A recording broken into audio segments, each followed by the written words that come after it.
Ile sofa man malo Yesu Kristo mai tu te folofa fatalo fatoi mai manga le tunu ai meso le kalesi lo mai mo mai so se ta forkelo pe tato fasalongo tu sao ile fale o Tinā ia wafo ile sauninga fa pitoa ale Mafutaga o Tinā fatalo fat fo ia o lewa mato fatasi atu ile fale o Tinā nei ile tono le kolisi fa ia wale au ina tu sa natu o le lato tapo inga e pe ona ia ni taiao Morsi le fia le kalesiam le tunu o le sauninga o neta au la taita ia le fatua sunga le tuin fatonu fatua ia aniva fa mausili ia o le fatua sunga le tuin a poniu mai le pulenga mauna kekie ia o ia fo ileo la taita ia le sauninga o le Mafutaga o Tinā ia ma matalia ia la tautau le mango le niasu salo le tapo inga leo le a matalo iai nisi o fufuanga po kalam ia o le fontanga Tinā o le nei fu tausanga ia mna to le usau ni mai sunga taitai mlo na va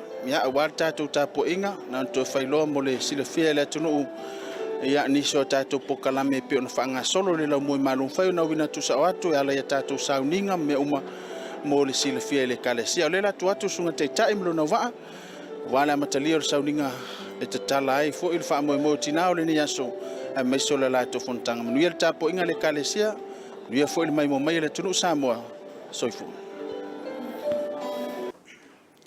I le swafa mamalu o Yesu Keriso, le ao le kalesia, o te whaatalo whaatuai, le paia mal mamalu, le Mafutaga Tinā o ao Samoa, mātunu mamao.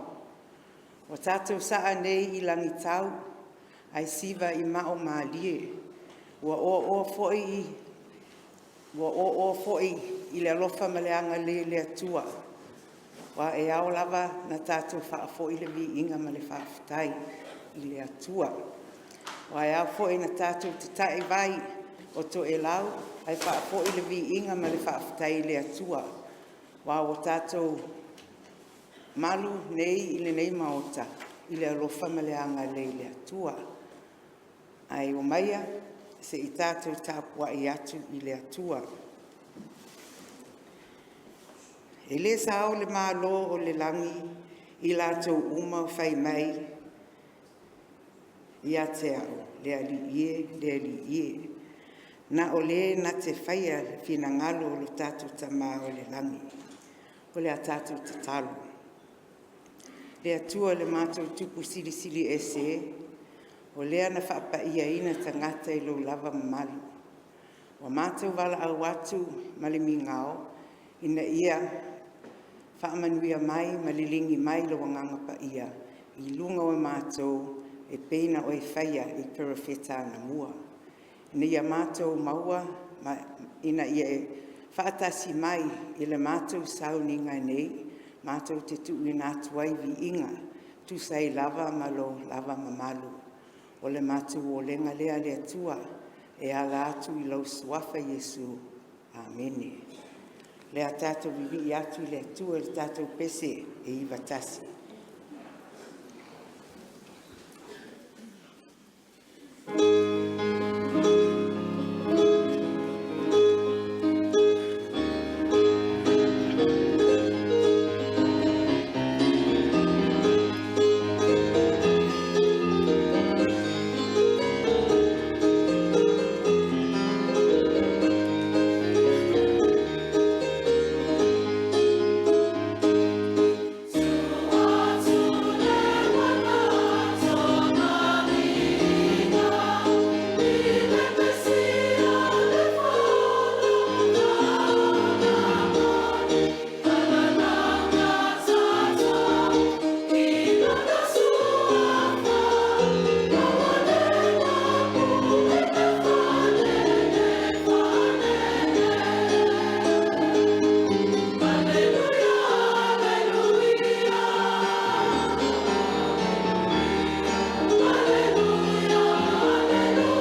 O le nei vaenga o le tātou saoninga. E awa ina tātou mana tua pea, nisi o tātou Tinā sa tātou ngālulue, tau pati whātasi, i le tere o tau sanga. Ai petai, o le avano, o le aulia mai le nei ASO, ona o le pule whaito tasi o le atua. Mea lea o te wala au atu ai, ma le nganga maulalo wha mole mole. Se tātou tutu lai, mo se minute e tasi. Ia se tātou manatua nai tātou Tinā o fuli tua mai.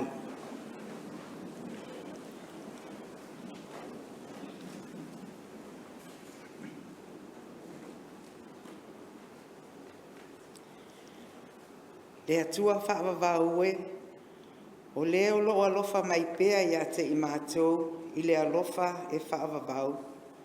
O oe lava o le ali o le ola, o e manu mālo i le oti, o mātou manu mālo foi. E mātou a fio, whaatasi mai le atua, lo mātou whaatua i a te oe. Ia velo lātou soe fua tau au ngā ina mo lau a fio.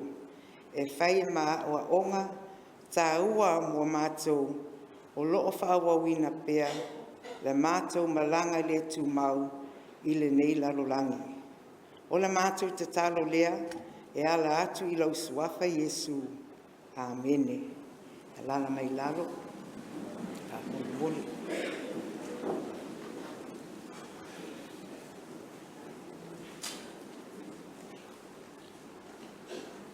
O le taitau na wawhia paia o le atua. Tusi whiwhilia mo le nei aso, e tusai ma le whasinonga o le tusi whaitau aso. Tala le leia Iesu Kiriso, na tusia e mātaio, ma tā upo e sifuru ma le iwa, whai upo e sifuru ma le ono, e olu whai upo e lua sifuru ma le ono. Mātaio, ma tā upo e sifuru ma le iwa, whai upo e sifuru ma le ono, se olu whai upo e lua sifuru ono. Manatu autu o le aso, whailoaina o se manatu. Whailoaina o se manatu. Making a point. O le atato whaitau whawawai iai. Whawhonga maia i awhionga paia a le atua.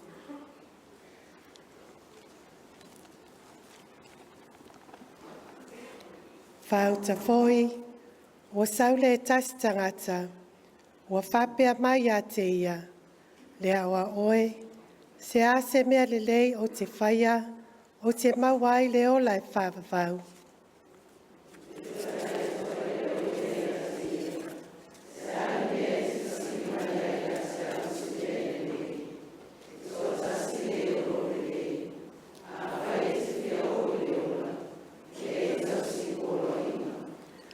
O whai mai o ia ia te ia, po hoa ia poloa inga. O na whape atu ai leo Iesu, aua e te whasi o te tangata, aua e te moli lua, aua e te ngaoi, aua e te moli maupipelo.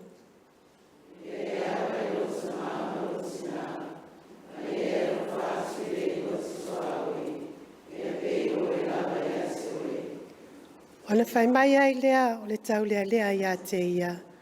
Ua o tau sia nā mea uma, se a se mea o toe o te lei whaia.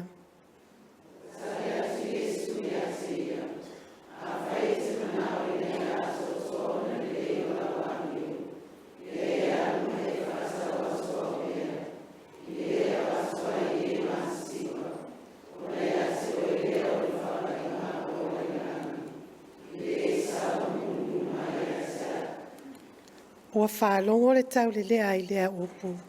O nālu ese ai lea o ia ma le tī ngā, a wai te le lava na mea.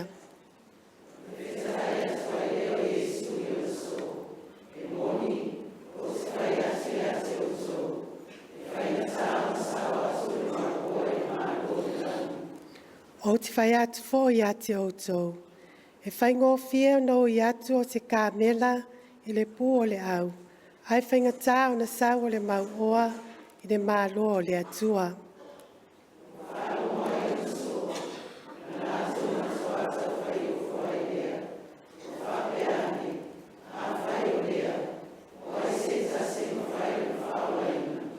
Whaitau whātasi, o sila atu ai leo Iesu, o whapea atu I a te lato. Le no whaia e tangata le nemia, ai no whaia mea ua le atua. E whamanuia le atua le whaitau ino a nā whionga pa ia. Ia tū maupe ia te ia, lona vi inga ma le mamalu. Nei, se o le whawavau lava. Amene.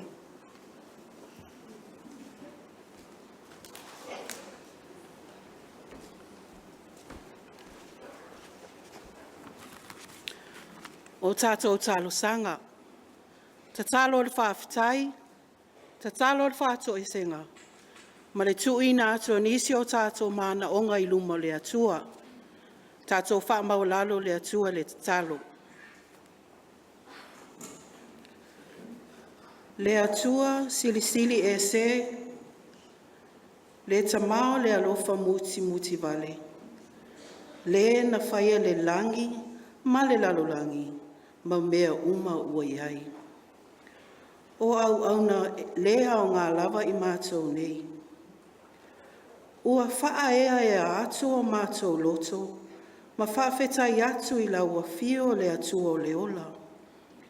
A wao lo lofa, ma loanga leia te I mātou ma tangata uma.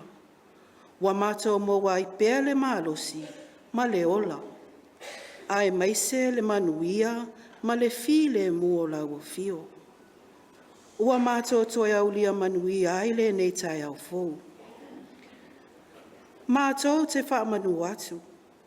A wao lau fio lava le atua, na e whaia I mātou I lo lava wha atu sapa ia.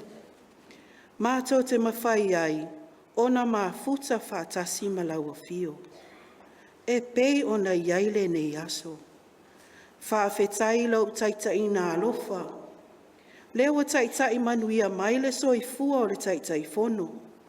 Le lau a fono. Ma le mafutanga o awa Tinā a lau e kalesia. Sa mātou vala ono o tō whinga mga luenga. A o le nei, o fui whaatasi ono o lo alofa. Whaafetai o lo manuia le e kalesia. Le lau a le fono tele, wha a pēr komiti, mausu fono filifilia. E peona au whanga poto ai le lau mua nei, a wala no fono tele o le nei tausanga. Wha a whetai, ona le whaonga ina o le soifua ma le ola o Tinā. Lo lātou sao, I le ātina e ina, ma le wha le leia o isi o ngā luenga le e kalesia. E ala I so se au nanga. Le whao ngā ina o lo mātou whātau waa. E awara tuai nisio au nanga, ma whesoasoani, mō e wa mawhatia. O le poto ma le ata mai, o le tamao a inga ma le ola. Wa e whamanuia ina ai, le nei mawhatanga. Ua mawhai ona tino mai ai, ana fe au mga luenga, a wale manuia o le ekalesia. Whaafetai tele le atua I lo walofa. Whaafetai a fionga pa ia, o lo o whai masulu I o mātou wala. E au maia le maa losi ma le mauti noa. E taita ina ai foi mātou, I tiu te matofi. O lo o mātou ngā lulue ai, ma au na ai lau o fio. Ai mai se o lo o whaalia manino mai ai lo fina ngalo, I ngā luenga e tatau na mātou whaia, au wale manuia a lau e kalesia. Whaafetai le ngā luenga fisosoani le anganga pa ia, e whaamalo si au, whaaloto tele, I taimi mai I tū ASO, e le mautonu ai o mātou manatu. Tele foi taimi, e lui ina e lo mātou wola whātua, e le alii o le lalolangi. A e whaafetai le fesoasoani a le anganga paia. O loo maua ai pea lo mātou mautinoa, tupu ai pea lo mātou whaamoemoe, e whi nau, matau wivi mo laua fio. Whaafetai sili, i le ngaluenga o le whaalatanga, ne e whaia mo i mātou ma le lalolangi. E ala i lo lava alo pele, a o lo mātou alii ma lo mātou whaola. Lea na liu tino tangata, ma e a fio mai ai e soi fua ma mili tino whaatasi ma le lalolangi. Lo wa lofa wa sili lea. Awana e le whaafiti le mātanga o le sātaro. Na e ono sai ti ngā o le pale tui, ma matui o whao i o a au. Ona o le whaamaoni o lo walofa, ina ia lavea ina, ma whao la ina i mātou. O lo ma liu ma lo toi so i fua manu ma lo mai le oti ma le tunga mau. Watatala i le awanoa i le ola i whaavavau. Le manuia lea mo so se tangata, ma i mātou uma. Ina ua mātou o atu ma le anganga o le sala mō moni. Tū mau pe i laua fio le vi inga, le whaamanu ma le whanetanga. Nei, se ia o le whaavavau lava.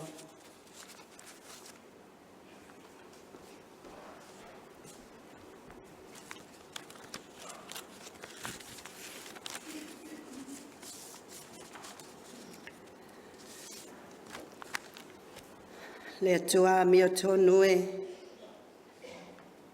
I le mai Yesu Kiriso, o lona maliu ma lona toe soifua manu malo mai le oti ma le tuunga mau. O lea fo'i le whaamoe ua mātou to ele ma whaatonga tuai. E ala i lau whaamangalonga sili mo i mātou le mafutaga o ao a Tinā. A o le iai la se upu i o mātou ngutu. Ua esi la fia o mātou loto taitotasi. Ua lea i lava se mea i lilo i lau sila mai. Ua mātou whaato ese tamā. Ona o mātou o Tinā ua le whaamaoni la mātou au nanga. I o mātou tiute ma o ua e wala awina ai i mātou. Ua mui te iti la mātou la mepa o le whaatuatua. Ua le mawhai ai o na mātou tutu whaatasi. Ina ia maua le anganga o le ngā lulue whaatasi. Ai ua avea lo mātou le tango lima ma le mātitiva. Ua whai ma o mātou alo whanga. Ua tele ina whaamua mua o mātou mana o ngā whaale tangata. Ai la foa i la o fio. Mātou te whaato ese le atu ai. O solo musa ia i mātou le manatu whaapito. Le whaamaua lunga ma le vaai maulalo. Ua mālo ia i mātou le fiu ngofie i o mātou tiute ma o mātou whaiva. Ua mā ia i mātou loa lofa mai. A ua le mama o mātou loto e whaatino ai lau whe au ma lau ngā lueng. Ua whaale tonu i mātou iso mātou wola e tau tua māti na e ai lau ngā luenga pa ia. Tonu o e ka lesia taitasi o a inga manuu. I se mātou whautua ua lelelei. Ua whaatumutumu lima la mātou au nanga. Malo mātou wola whaataitai o mātou tiu te tonu o Mafutaga ua e wala awina matutofi ai i mātou. Ma ua le atangi ai fofonga alofa o la ua fio i a mātou whaatinonga. Ua avea i mātou ma mātou wa mio whaalia. Ma ala ua whaavaivai ai le toa tele o nisi o mātou uso a Tinā. I la ua fio malo e whaavavau. Mātou te whaato e se pēa tamā, whaamangalo lo mātou whaamasino atu. Ai le se I whaamasino ifo. Ua mātou tuua I fua leleanga I nisi o mātou uso a Tinā. E iei teimi wa se se ai a mātou whai unga whai le whaatinonga o mātou tiu te whaataitai. I to tonu o Mafutaga taitasi. Wa mātou whaamoe moe so mātou mālosi, poto male ata mai, ai ngalo ai o la wafia o le poto male mata isau o mea uma o le foafoanga. E o lava I le pale ali o au ngaluenga mamana. E awa I pea I le tangata o na whaamoe moe ma whaalango I la wafio. E manu I ai lo mātou wola tau mawhai. Tele male ano no ai o mātou se ma o mātou leanga wa e si la fia tamā. Ai wa mātou whaalango ma whaamoe atu I le maliu alo walo pele o Yesu Keriso. Na te whaamamaina ma whaamangaloina I mātou. O la mātou whaato e senga lea tamā ia e alofa matalia mai. E ala latu lava ia Yesu Keriso lo mātou alii ma lo mātou whaaola e tōtas.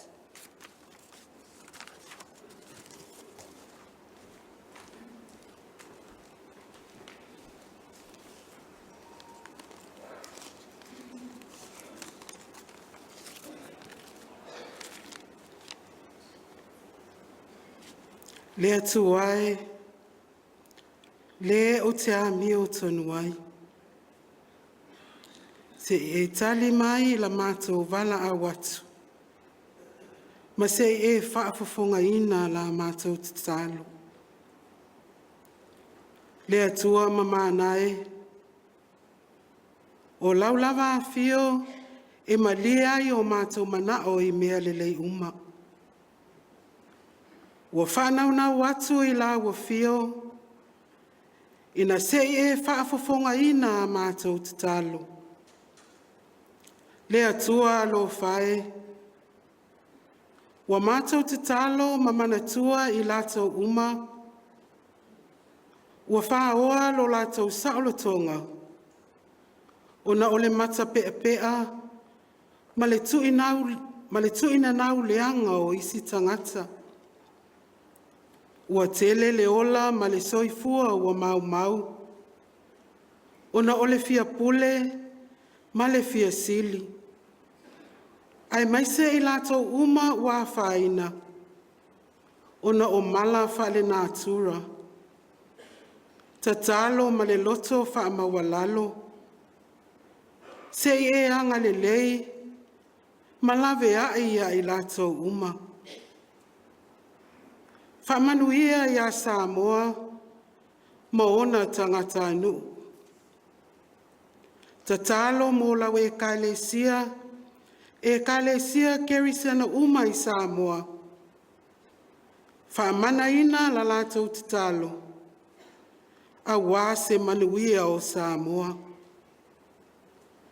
Tuina atu I la wafio, le kalesia o ao ma le usu ia ai o lana fono tele. Whaamamalu, ma whaamanuia oe lo mātou tamā ngalelei. Whaamanuia I le lau mua o lau e kalesia. O lo o ao tawina ai alo ma whanau. Mo le whaalau tele ina o lo mālo e whaavavau. Whaamanuia ia mātou au lotu. I lo lātou soifua tautua, ma le ola o foina mo lau whiau ma lau tala lilei. Se e whaamanuia I le tino, a ia whaasilisili I la le anganga. Le tamā lo whae, alofangia o mātou Tinā ua sawaina.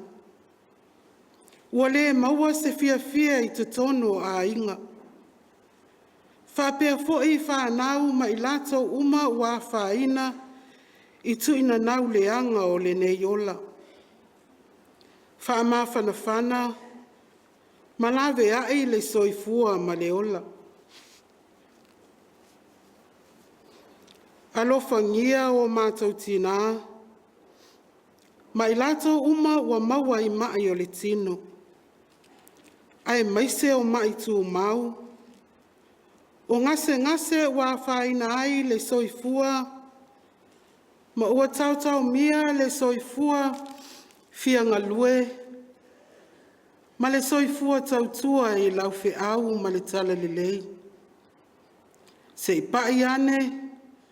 Pa I ifo a au wha malo lo ia I latou.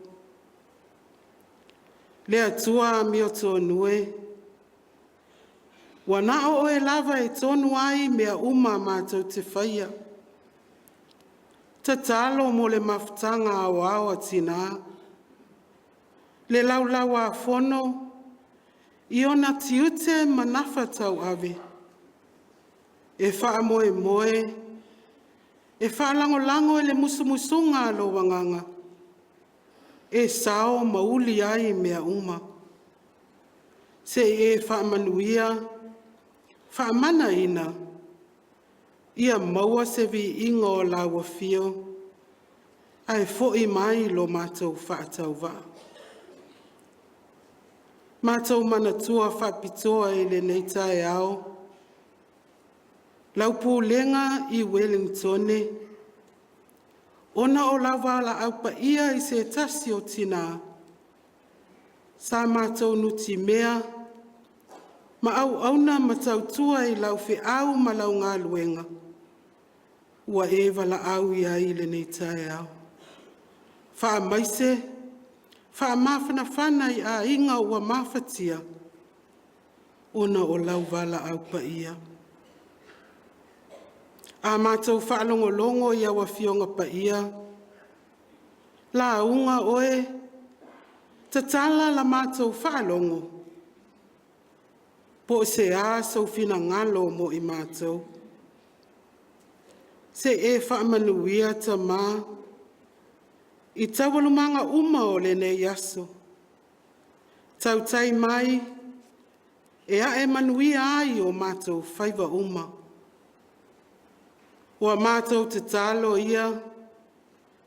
Whaatasi ma le te talo lilo le tangata lava ia.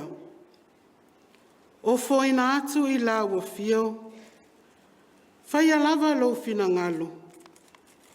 Ai aua malo mātou whātau anau. Ua mātou wole ma wala au. E ala ilo sua whapele Yesu Keriso. Lo mātou alii a lo mātou whaola. Amene.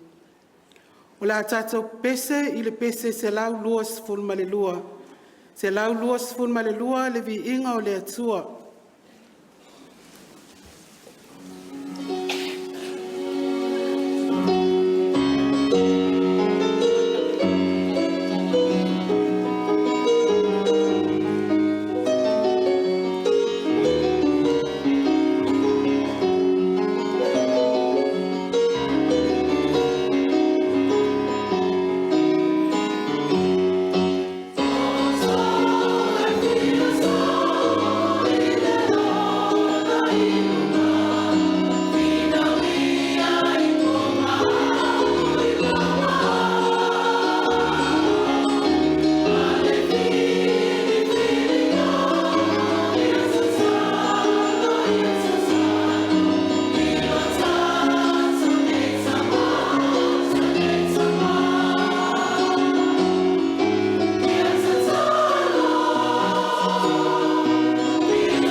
launga, i le swafa le tamā, le alo ma le anganga pa ia. Amene. O le amau le matua, me le tusi sa tātou feitauina. Ma tei o se fulu iwa, alona fai upo e lua se fulu ma le whapea. O te fai atu ia te otou, e fai ngatā o na ui atu se ka mela i le pule au, e fai ngofie o na ui atu se ka mela i le pule au, ai fai ngatā i le mau oa o na sao atu le malo o le atua. And again I say to you, it is easier for a camel to go through the eye of the needle than for the rich man to enter into the kingdom of God. O le manatu au tu o le neiva yaso, e ao ngā ka mela, e ao ngā ka mela. Au le manatu au tu o le nei yaso, whailoa ina o se manatu, whailoa ina o se manatu. A tu whatasi la le manatu au tu o le neiva yaso ma le manatu au tu o le nei yaso. O na mauala i le atuanga o le manatu au tu le launga, whaapea, e ao ngā ka mela, i le whailoa ina o se manatu. E ao ngā ka mela, i le whailoa ina o se manatu. Camels are useful for making a point. Sa tātou whaitau nei le tae au, le tala i le mauoa, nā luane, fesiri a Yesu, o le asana mea le lei mawhaina whai, ina mawhai ei na ulwhale atu le ola e whaapapau. Sa fesiri atu Yesu i le mauoa, po o ia tausia ina poloa inga le atua. Na tali le mauoa, o lo ia tausia ina poloa inga uma lava. Ona whetalai atu le Yesu i se mea whaingo fie mo le mauoa e whai. A whai e te manao i ato toa o na le leilo wamiu. Ia e alu ma whaatau atu o mea uma i e matitiwa. Ona e maua i lea le whaula inga o le ola. Ona e maua i lea le whaula inga o loa o le langi. Ona e saula ia e te muli mai a te au. E whaalongo atu le mauua, matua whainga tā tele le whaatonunga o Yesu. O le ala mena tupu le mauua, ua alu ese ma le whaanonua. Hona whetalai atu le Yesu i ona so. E whaingo fie i le kāmela, ona ui atu le pū le au. Ai whainga tā i le mauua, ona sao atu le malo o le atua. O le whetalainga lea a Yesu, na tupu ai le whaale tonu o le au so. O na lata fisili atu lea a Yesu. A whai o lea, wai se tasi la e mawhaina whaolaina. A whai e whainga tai le mau oa, o na sao atu le malo o le atua. Wai se tasi e mawhaina whaolaina. A whape whea tangata matitiva, pe o lātou, wa whaamāpai ma lātou ngā luenga, sa maua i lātou tupe, awa muli i a Yesu. Matua e whainga tā lava le mea o loo iai, o loo maua lava le mativa.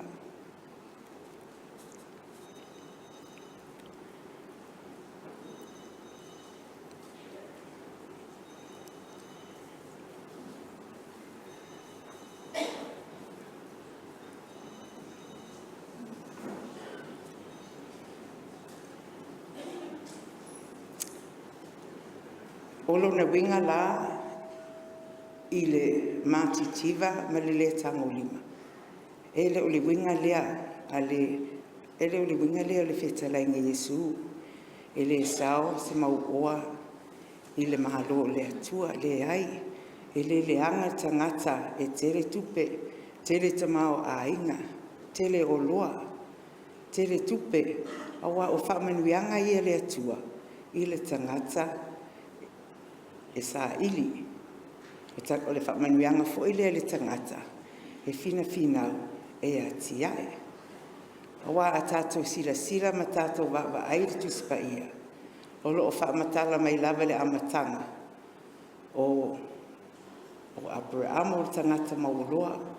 O Isaako o tangata mauloa. o e sau o le tangata maoloa. O le tupu o tāvita o le tangata maoloa. O le tupu fo'i o Solomona o le tangata maoloa. Ia manisi lava. O le whetalainga le Iesu e whaingatā i le kamela o na ui atu le pūle au. Ai whaingo...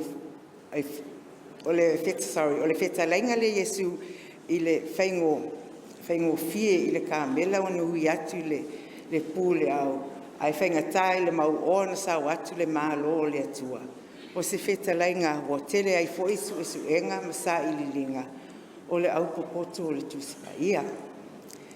Whamaile tā ofio nisi o le pūle au po le pūle nila, the eye of the needle, o le tama i whaitotoa lea o le pā o Jerusalema.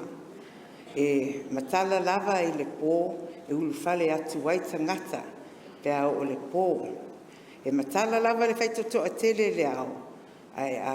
E o atu ai tangata tutonu le ai matoi o mai fafo.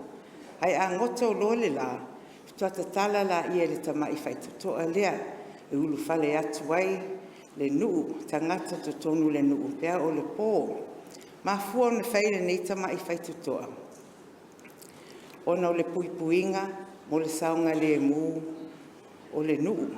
Mai tangata ia tangata le anga, osofa ia le nuu, taimi o lo malo lo, ma momoe ai le nuu le pō. A ulufale atu fo i le kamela, e fia ulufale atu tutonu le ai i le pō. E mua lava na ave esela na avenga. Ia na to tuli la ia le kamela. Ia malatu tutonu le ai, le pō lea. Ia fta ulufale atu ai lea le kamela tutonu le nuu. Ia ai whai mai fo isu enga matali tonunga fo i o le au popoto, pe o archaeologist. E le iai lava se whaitotoa whaapea i le pā o Jerusalema.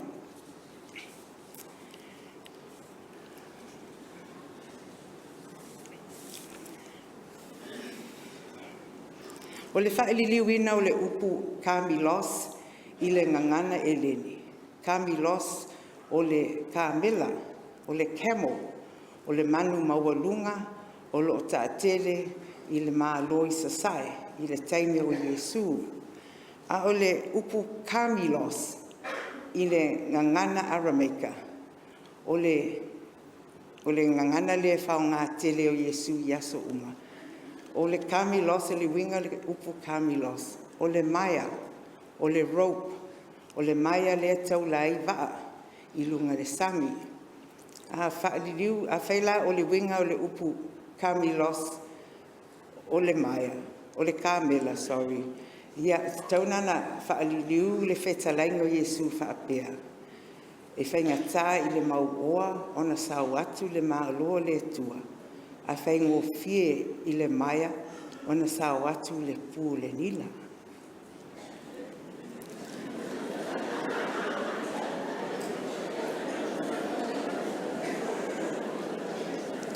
O le upu mauoa. O le upu mauoa i le whetalainga le nei a Iesu. E le o le mauoa i tupe ma lava o tamau ainga o me whapena. A o le mauoa i mea leanga o le aulanga le nei. O isi e mauoa i le... O isi mauoa i le loto leanga. O isi mauoa i le pepelo. O isi mauoa i le ngaoi. O isi foi i le mata pea pea. O isi foi e mauoa i le alofa. Ia ma le tele lava o isi tuenga vaenga e mauoa i le tangata. To o tele o le neila lolangi. O le whetalenga whaatusa o Iesu le kamela. Whapena le tangata e mauoa, o lo mauoa i le tele o angasala o le neila lulangi. Se ilonga lava o ave ese le avenga angasala o lo o amoina. Tua mawhaila ia o na ulufale atu i le mālo o le atua. O le winga o le anganga o le winga o le upu whale anganga a kamela, o le kamela.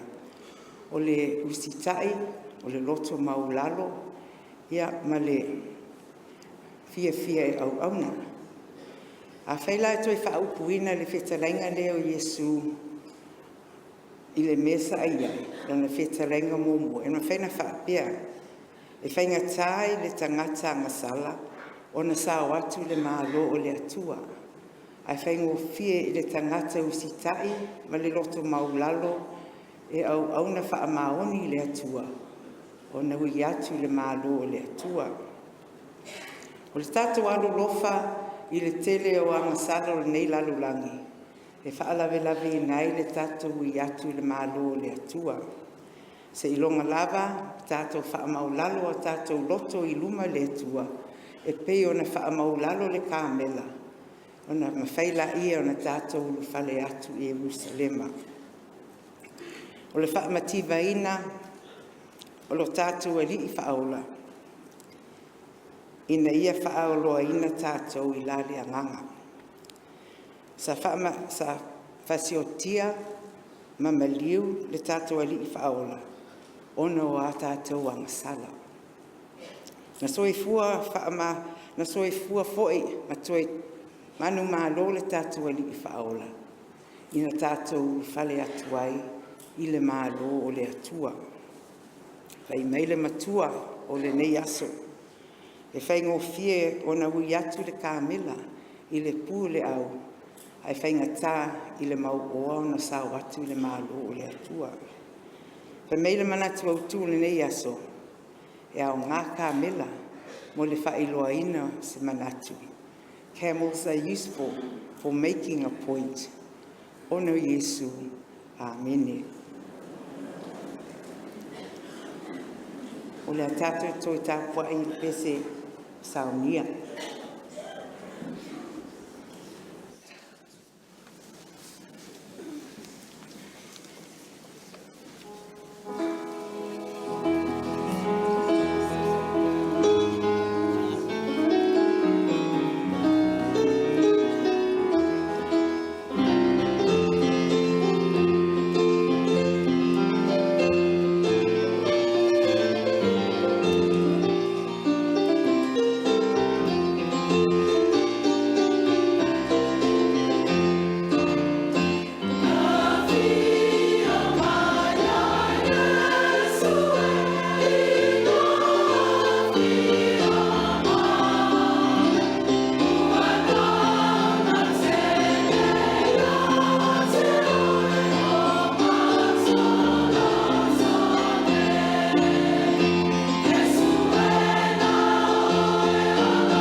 teimi mole atua i le nganga whawhatai le au mautofi na langolango sua le tātou sauniga le nei poitae ao. O le au whaitatalo o mātou whailautusi lea o mātou matanga luenga. Lea na sauno le tātou tatalo whawhatai o le whaletua le whawhiangainga ia Renita Josefa Tiata. Tātou whaato e senga o le whaletua le whawhiangainga ia Sinatala Peni Leota. Ao tātou mana onga o le whaletua whawhiangainga ia Mapusanga Lama Meufel. Tātou le whaitawina le awhionga pa ia le atua, whaletua le mātou whailautusi o mātou pūlenga, whaletua ia Imelda Kafareli Sasangi. Ia, whaaftai tele, mo le tau sao ni tae ao, ma lo lava le tāpena, whaaftai le sauni, whaamanuia tele le atua, le ngalo ina foile le tātou taimi pese, ia o le whailautusi lava lea le mātou matanga luenga, whaletua ia Perise Liwa Ana, o lea ana taitaina tātou i inga, ia ma le atali ia tābita, mausili o le ana taina tātou pesi, ia ala whai wina le tātou sauninga. O uma le ngā luenga o le tangata whaatau waa, ai mātou te whaamoe moe i le ngā luenga o loa nganga pa ia, e te mulio o ma whaalau tele i whina ngalo ma loto o ua fionga ua fola ina. Ia tū mau mai o mātou lunga, le alofa tū noa o loa fio le mātou tamā, i nei ma o lava i aso uma, se o le whaavavau lava. Amene.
Ia le nasa mai mo mai le tunu, me se foi o le ekalesia i le sauninga pe ona whatautaia i le whale o Tinā, pe on taitaia sunga whatua sunga tuaina, whale tua ia niwa whamausili whatasi mbalo na waa.